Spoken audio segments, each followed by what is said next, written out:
You say California is your Iowa. Does that mean California is what you're really focusing on before the other caucuses?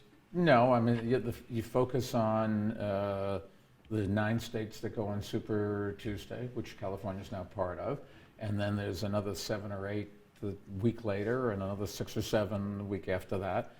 So there's about 24 states, and I think I've been to every one of them already once, and some of them, like California, a number of times. And this time I'm visiting 4 cities in California, but I've been here 5 times already, or some number like that. And all the states are important. California really is very important if you're trying to get elected because it's just so big and has so many voters.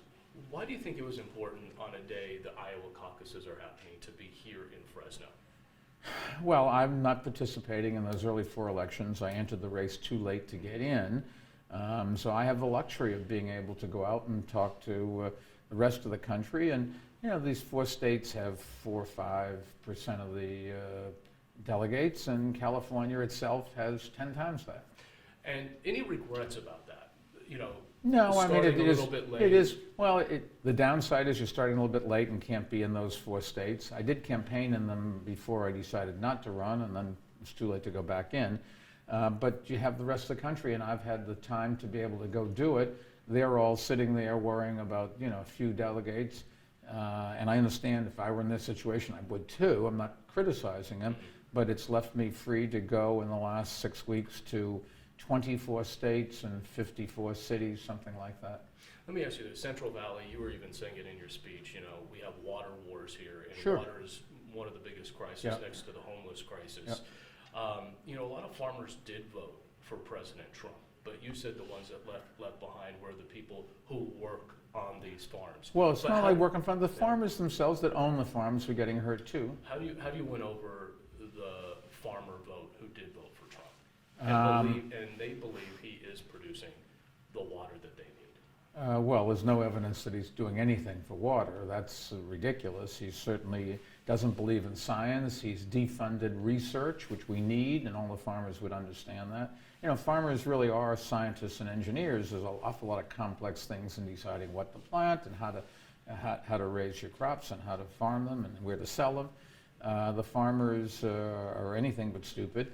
What Trump has done is he's put tariffs in that Americans are paying. He says they're against China, but the Americans are the ones who pay those tariffs. Chinese no. And China's cut back a lot of things they buy from us, and this new virus is going to make that worse. So if I were a farmer, at least what I'll try to convince them is I'd rather have somebody rational who's a business person who understands what they need. Donald Trump is not a business person. He's a real estate promoter, but he knows nothing about business. He knows nothing about management. He knows nothing about foreign policy and trade. Let me finish with this. California, I know, means the world to you. I know New York is big. California is the next biggest. On March 3rd, Super Tuesday, if you're not the front runner to win the California primary in the Democratic Party, do you stop your campaign? No. Well, hold on, real quick. Do you reevaluate your campaign? No. Or do you just keep pushing ahead? You keep pushing ahead. Okay. We're doing the right thing. You're not going to win them all. You're not going to win all of California. You might not even have a majority of the delegates, but it really doesn't matter. It's how many delegates you pick up from all these states around the country.